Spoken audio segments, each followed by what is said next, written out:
My name is Tyler Reed, and until 3 months ago, I was just another face in the unemployment line. At 32, with a dishonorable discharge from the Army and a resume full of gaps, finding work wasn't easy. The apartment I shared with my sister Maya was slipping away, rent-due notices piling up by the door like fallen leaves. Maya tried her best to cover for both of us while I searched for work. Her nursing job at County Hospital barely paid enough for one person, let alone two. Every night she came home with dark circles under her eyes, but never complained. Just asked if I'd had any luck finding a job, and every night I'd shake my head and promise tomorrow would be different. Then Maya got sick. The doctors called it an aggressive autoimmune response, but all I knew was that my sister, my only family, couldn't work anymore. The medical bills started to stack up alongside the rent notices. I took any odd job I could find, washing dishes, delivering packages, night shifts at gas stations. None paid enough. I was sorting through another batch of rejection emails when I saw it, a listing for a night security guard at All Saints Church. The pay was surprisingly good, almost twice what other security jobs offered. The catch? The shift was from midnight to 6 a.m., and the church only opened during those hours. Strange, but beggars can't be choosers. The interview was quick. Reverend Walsh, a tall man with a face lined by years but eyes that seemed much older, barely looked at my resume. Instead, he studied my face like he was memorizing it. He asked only one question. "Can you follow rules without asking why?" I said yes, of course. We both knew it was a lie, but he hired me anyway. He handed me a sealed envelope. Inside are the rules. Memorize them before your first shift. Do not share them with anyone. Do not lose this paper. Burn it after you've committed everything to memory. That night, I opened the envelope in my kitchen while Maya slept. The rules were typed on thick paper that felt oddly warm to the touch. As I read, the pit in my stomach grew. These weren't normal security protocols, not even close. But the first paycheck would cover Maya's medicine for the month, and that's all that mattered. I started my first shift at All Saints a week ago. Now I understand why the pay is so good, and why the last 3 guards quit, or disappeared, as Reverend Walsh casually mentioned during my second night. I should quit too. Anyone sane would. But Maya's getting worse, and the specialist costs more than we can afford. So I'll keep coming back, night after night, to this church that only opens after midnight. I'll keep following the rules, and I'll keep pretending I don't see what happens when someone breaks them. The church looks normal during the day. I've driven past it dozens of times. Just another brick building with a modest steeple and stained glass windows depicting saints whose names I don't know. But at night, as the clock ticks toward midnight, something about All Saints changes. Not in any way I can point to, nothing obvious. It's more like the building itself is waking up. Tonight marks my 7th shift. I park my car across the street at 11:45 p.m. Rule 1, never arrive early, never arrive late. Exactly 15 minutes before midnight, no more, no less. From my glove compartment, I take out the items Reverend Walsh gave me. A silver key that feels too heavy for its size, a small cloth bag of salt, and a badge made of some dull metal I can't identify. The badge has my name engraved on one side and symbols I don't recognize on the other. Rule 2. Wear the badge at all times, symbols facing outward. Never touch it with your bare hands after entering. I slip on thin cotton gloves and pin the badge to my jacket, making sure the symbols face out. The night air is cool as I cross the street, gravel crunching under my boots. The church appears empty, all windows dark. As always, I stand exactly 10 feet from the main entrance and wait. At precisely midnight, the heavy wooden doors swing open. No one pushes them. They just open. Reverend Walsh stands in the doorway, his tall figure outlined against the dim light behind him. "Good evening, Tyler," he says, his voice carrying across the empty churchyard. "Any troubles since yesterday?" "No, Reverend," I reply, the required response. Rule 3. When anyone calls your name other than Reverend Walsh, do not respond, do not turn, do not acknowledge in any way. Reverend Walsh nods and steps aside. Then enter and take your post. Tonight is a regular service. I'm learning there's nothing regular about any service at All Saints, but I don't say this. Instead, I walk through the doorway, careful not to brush against the frame. Once inside, Reverend Walsh closes the doors and leads me through the main sanctuary. During the day, I imagine this space looks like any church. Pews arranged in neat rows, an altar at the front, maybe some candles. But at night, the pews form concentric circles around a central point marked by a tile different from the rest. The altar is positioned at what I think is the north end of the room, covered with cloth that absorbs light rather than reflects it. Take your position, Reverend Walsh says, pointing to a small platform to the right of the altar. This is where I'll stand for the next 6 hours, watching the congregation enter and follow their own set of rules I'm not privy to. My job is simple on paper. Observe, never interfere unless specific conditions are met, and follow my rules. Rule 4. If the tile at the center changes color, use the salt. Form a circle around yourself, and do not leave it until Reverend Walsh gives permission. Rule 5. Leave before the first light of dawn touches the church. Never look back once outside. At 12:30 a.m., the congregation begins to arrive. They enter one by one, each pausing at the doorway to whisper something to Reverend Walsh. He nods at each person, and they proceed to the circular pews. I count silently, making tally marks on a small notepad. The people look ordinary enough. Men and women of various ages, dressed in regular clothes, not robes or anything else you might expect from a midnight cult. But there's something about their movements, too uniform, too. I catch myself before thinking one of the forbidden words.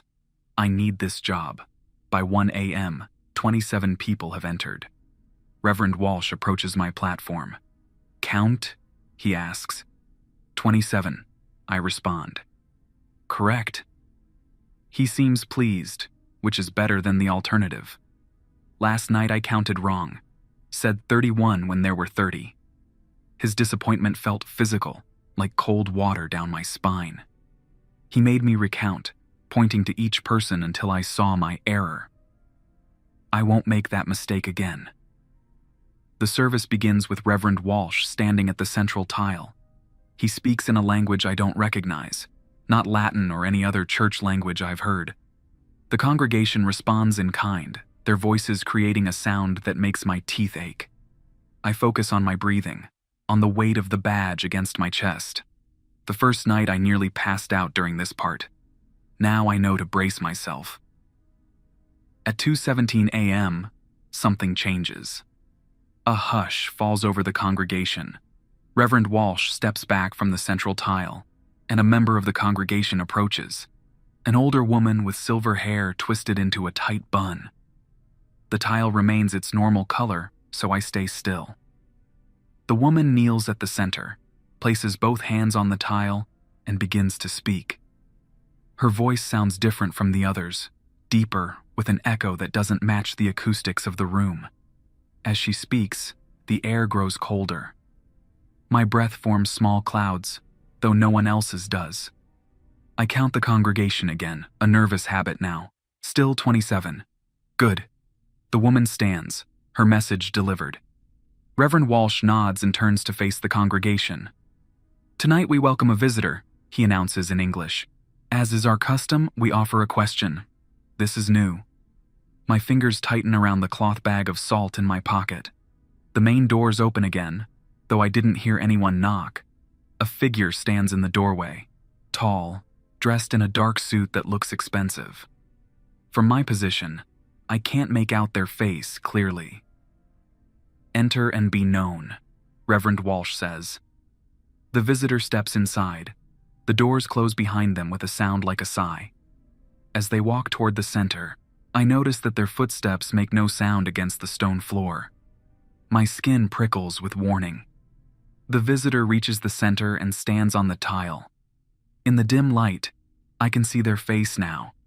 Perfectly average, the kind you'd forget minutes after seeing. But their eyes. I look away quickly.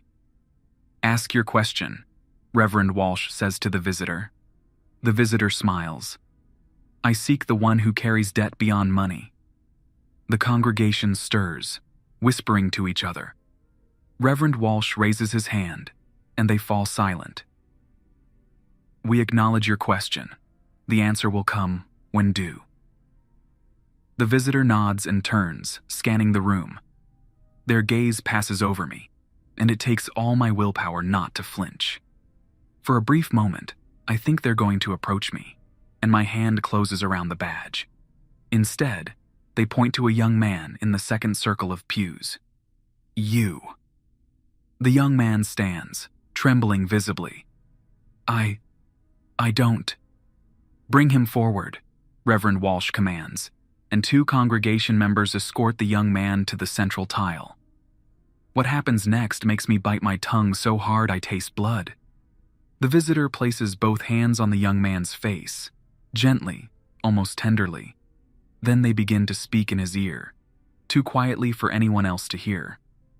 The young man's expression changes from fear to relief to something like joy. When the visitor removes their hands, the young man's face is wet with tears, but he's smiling. "Thank you," he whispers. "It's gone now." The visitor nods, then turns to Reverend Walsh. "Our business is concluded." Reverend Walsh bows slightly. "Until the appointed time."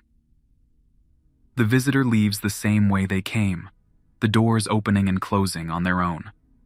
Once they're gone, the congregation releases a collective breath. The service continues as if nothing unusual happened. The young man returns to his seat, still smiling, occasionally touching his face where the visitor's hands had been. At 3 a.m., Reverend Walsh announces a recess. The congregation files out to a room behind the altar, a room I'm forbidden from entering. Left alone in the sanctuary, I take the opportunity to stretch my legs without leaving my platform. My back aches from standing still for so long. I check my phone out of habit, though I know it won't work in here. No signal, and the battery drains to nothing within minutes, no matter how fully charged it was when I arrived. "Tyler," I freeze. Someone has called my name, but it wasn't Reverend Walsh. Rule 3 kicks in immediately. Do not respond, do not turn, do not acknowledge. "Tyler, I know you can hear me." The voice is coming from my left, near the main entrance. It sounds like, "Maya?" No, that's impossible. Maya is at home, in bed, hopefully sleeping through the night without pain for once. "Your sister needs you, Tyler." She's getting worse. My heart pounds, but I focus on the altar ahead, refusing to turn. This has happened before, not with Maya's voice, but with my mother's, who died years ago. It's a test. It has to be. "Look at me, Tyler, just for a moment." I clench my jaw and recite Rule 3 in my head like a mantra. The voice that sounds like Maya sighs. "Have it your way. But remember, when she's gone, you chose this place over her." The words hit like a physical blow, but I maintain my position. Eventually, the voice falls silent. When the congregation files back in at 3:30 a.m., I do another count. 27. All present. Reverend Walsh gives me an approving nod as he passes my platform. Did he know about the test? Was it his doing? His face reveals nothing. The remainder of the service passes without incident. Prayers in that strange language. Moments of silence that stretch too long. And finally, at 5:45 a.m., the closing rites. Reverend Walsh stands at the center tile once more. "We have been acknowledged. We have been heard. We have kept our covenant for another night." "We have been heard," the congregation echoes. The covenant stands. One by one, they file out, each nodding to Reverend Walsh as they pass. I count again. 27 leaving. No one left behind, no extras added. A successful night, by their standards. As the last member leaves, Reverend Walsh approaches my platform. "You did well tonight, Tyler, especially with the voice." So he did know. "Thank you, Reverend. You're learning quickly, better than your predecessors." He studies my face. "How is your sister?" The question catches me off guard. I've never mentioned Maya to him. "She's managing, Reverend." "I see." He reaches into his pocket and hands me an envelope. "Your payment for the week. There's a bonus included."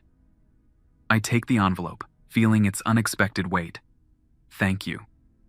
"Tomorrow night will be different," he says, his eyes holding mine. "A special service. Be particularly mindful of Rule 4. My stomach tightens with dread, but I nod. "I'll be prepared." "Good. You may leave now. Remember Rule 5. Reverend Walsh smiles, the expression not quite reaching his eyes.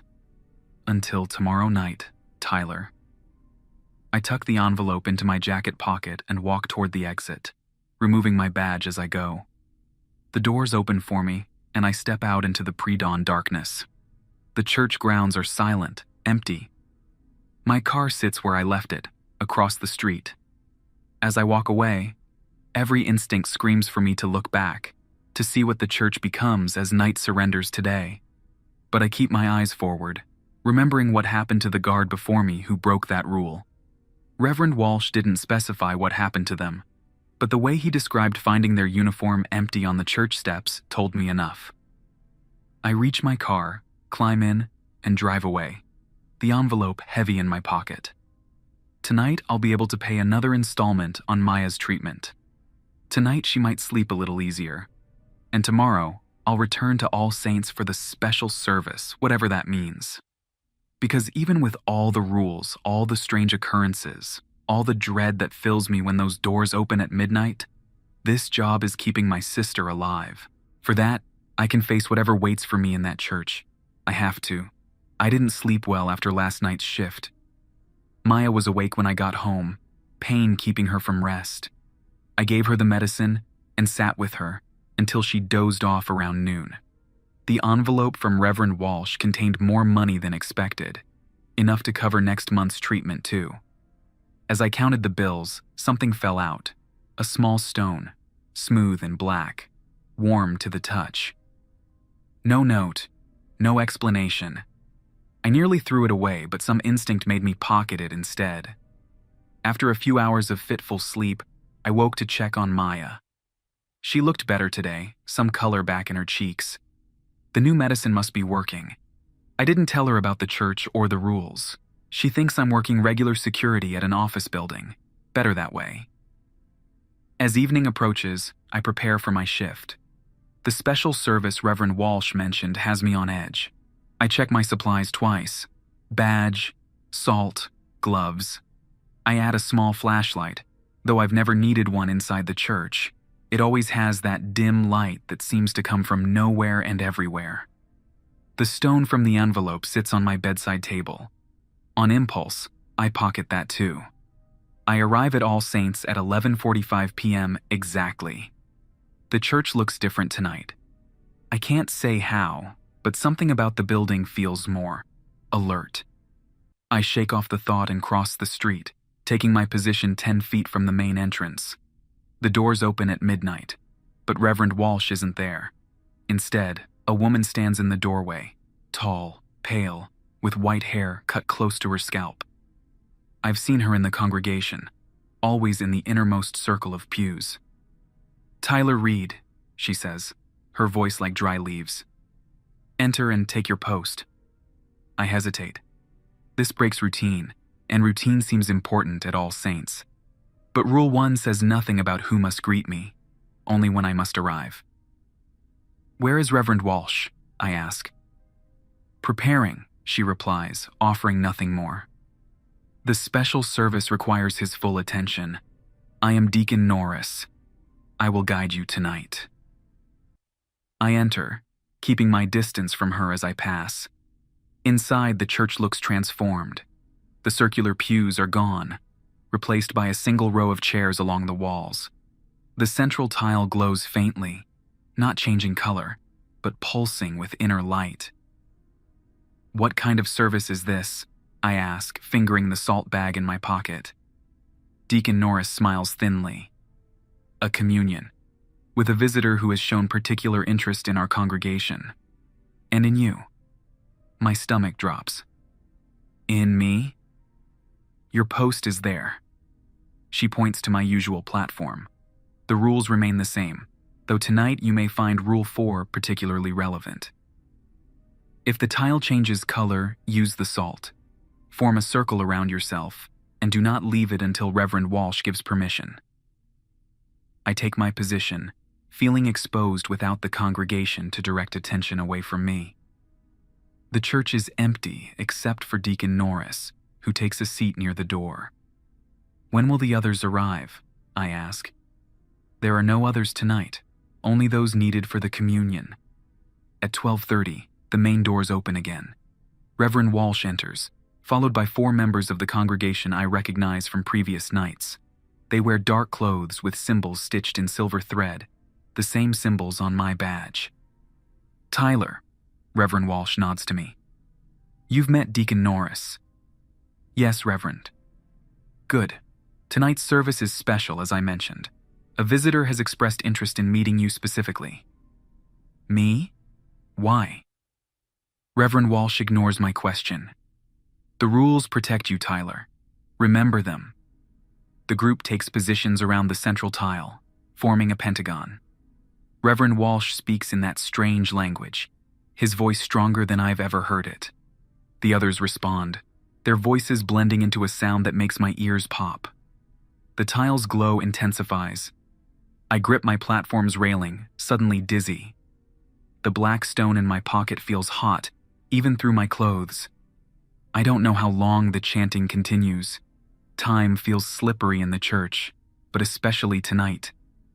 Eventually, Reverend Walsh stops and looks directly at me. Our visitor approaches. What is offered cannot be reclaimed. What is promised must be delivered. The others echo, "What is promised must be delivered." The doors don't open this time. Instead, the air in the center of their pentagon folds. There's no other word for it. Like a piece of paper being creased, the space above the tile bends inward, creating an opening where there shouldn't be one. From this opening steps the same visitor from last night, the one with the forgettable face and the eyes I couldn't look at. They wear the same dark suit, still making no sound as they move. "We welcome you," Reverend Walsh says, bowing slightly. The visitor nods. "I have come for my answer." As promised, Reverend Walsh gestures to me, the one who carries debt beyond money. My body goes cold.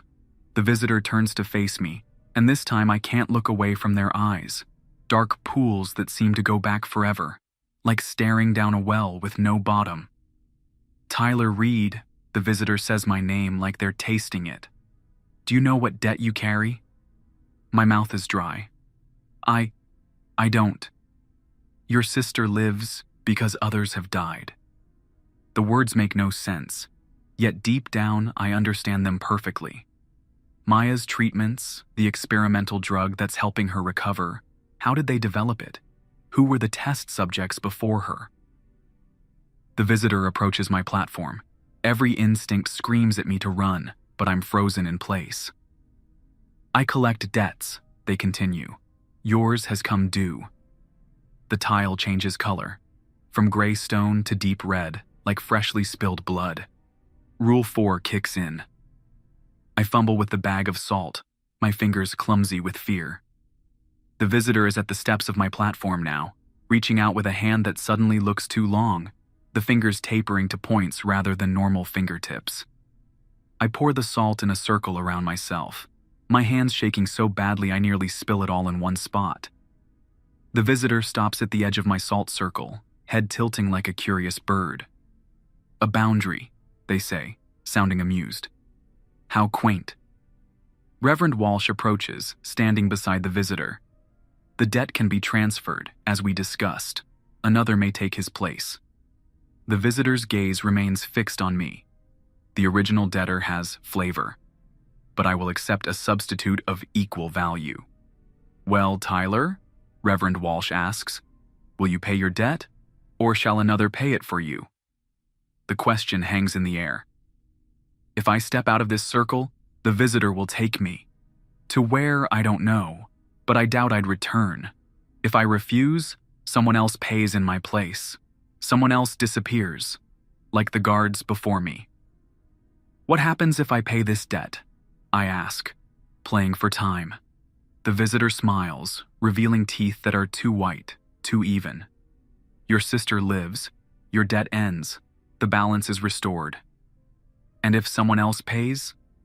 Your debt remains, it grows, your sister's health fails, the balance demands correction. I think of Maya, finally improving after months of suffering. I think of the guards who disappeared before me. Were they offered the same choice? My hand closes around the black stone in my pocket, the one from the envelope. It burns against my palm, but I don't let go. Something tells me it's important. There must be another way, I say, looking at Reverend Walsh. His expression remains neutral. There is always another way, but all paths have a cost. What's the cost of this? I pull out the black stone. The reaction is immediate. The visitor hisses, taking a step back. Reverend Walsh's eyes widen. Where did you get that? He demands. It was in my payment envelope. You didn't put it there? Reverend Walsh glances at Deacon Norris, who shakes her head slightly. The visitor speaks, their voice now harsh, grating. A counterweight. Someone has interfered. I look down at the stone in my palm. It pulses with heat in time with the glowing tile, creating a rhythm like a heartbeat. Tyler, Reverend Walsh says carefully, that stone is dangerous. Hand it to me, and we can proceed as planned. But the visitor is still backing away, eyes on the stone. Something about their fear gives me courage. What does it do? I ask. It binds, the visitor snarls. It traps. It enslaves. Reverend Walsh takes a step toward my circle. Tyler, please, you don't understand what you're holding. I understand enough, I reply. It scares them, and anything that scares them is valuable to me. I squeeze the stone tighter and it grows hotter still. The pain is intense, but I don't let go. The visitor lets out a sound that hurts my ears, a high, thin wailing that makes the air vibrate. You cannot bind me, they cry. I am the collector. I am the balance. You are nothing here, says a new voice. We all turn. In the doorway stands a woman I've never seen before. She's older, with gray hair tied back in a braid, wearing what looks like a janitor's uniform. But there's nothing ordinary about the way she holds herself, or the light in her eyes. Vivian, Reverend Walsh whispers, sounding genuinely afraid for the first time. Hello, James, she replies, using his first name. Still playing with forces you can't control? She walks into the church, and I notice she doesn't avoid the doorframe like the rest of us do. She walks straight through, one hand trailing along the wood like she's greeting an old friend. The debt collector, she says, nodding toward the visitor. Been a while since one of you showed your face here. The visitor snarls at her. This is not your domain, Watcher. All thresholds are my domain, she corrects them. And you crossed mine when you touched my grandson last night. The young man from yesterday's service, the one the visitor spoke to. Her grandson? Vivian turns to me. The stone was a gift from my grandson. He knew you'd need it. Smart boy, even after your kind tried to steal his soul. She advances on Reverend Walsh, who actually backs away. You've perverted this place's purpose long enough, James. Churches are meant to protect people from creatures like your visitor, not invite them in. The covenant, Reverend Walsh begins, is broken, Vivian cuts him off, has been since you started sacrificing innocence to pay your own debts. She looks at me. The stone, boy. Throw it at the tile. I don't hesitate. I hurl the black stone at the glowing red tile in the center of the room. When they connect, light explodes outward. The visitor screams, a sound no human throat could make, as their body distorts. The opening above the tile reappears, but now it seems to pull rather than invite. The visitor claws at the floor, leaving gouges in the stone as they're dragged toward the opening. "No, no, no!" they shriek, their forgettable face melting away to reveal something underneath that my mind refuses to process. In seconds, they're gone, sucked into the opening, which snaps shut with a sound like a thunderclap. The church falls silent. Reverend Walsh and his followers stand frozen, as if waiting for judgment. Vivian walks calmly to the center, stepping on the tile, which has returned to its original gray color. "Tyler Reed," she says, "take off that badge and leave this place. Your debt is not what they told you.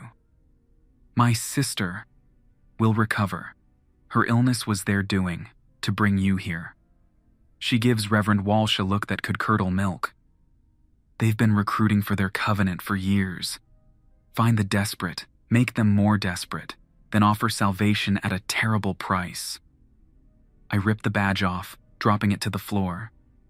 "They made Maya sick? A slow-acting poison in your apartment water supply, designed to mimic autoimmune disease. The treatments are just the antidote, doled out to keep you coming back." Rage fills me, hot and cleansing. I step out of my salt circle and advance on Reverend Walsh. He doesn't move, doesn't try to escape. He just watches me with those ancient eyes. "Is it true?" I demand. He nods, a slight movement. "The covenant demands sacrifice. The visitor requires souls in debt. We facilitate the transaction. You poisoned my sister to trap me. We selected you. The debt was real, just not in the way you thought. Your military service, the lives you took. The visitor sensed it on you.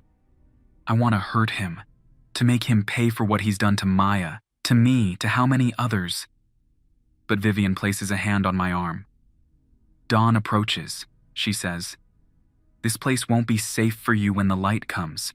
Your sister needs you." She's right. Maya needs me, and I need to get as far from this church as possible. I back toward the exit. Reverend Walsh watches me go, his face unreadable. "What will happen to them?" I ask Vivian. She smiles, and there's nothing kind in it. "The visitor will return, without your stone to bind it, without me to banish it, and it will find them in breach of covenant." Reverend Walsh pales slightly, but keeps his dignity. "We always pay our debts, Vivian." "Yes," she agrees. "You always do." I pass through the doorway, the first light of dawn brightening the eastern sky. Rule 5 enters my mind. Leave before the first light of dawn touches the church. Never look back once outside.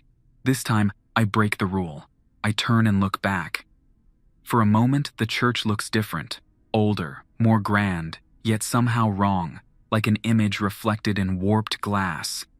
Reverend Walsh and his followers are silhouettes inside, but their proportions seem off, their postures too still to be human. Then Vivian steps out beside me, and the illusion fades. All Saints looks like a normal church again. "Don't worry about your sister," she says. "I called an ambulance to your apartment before coming here. They'll find the source of the poison.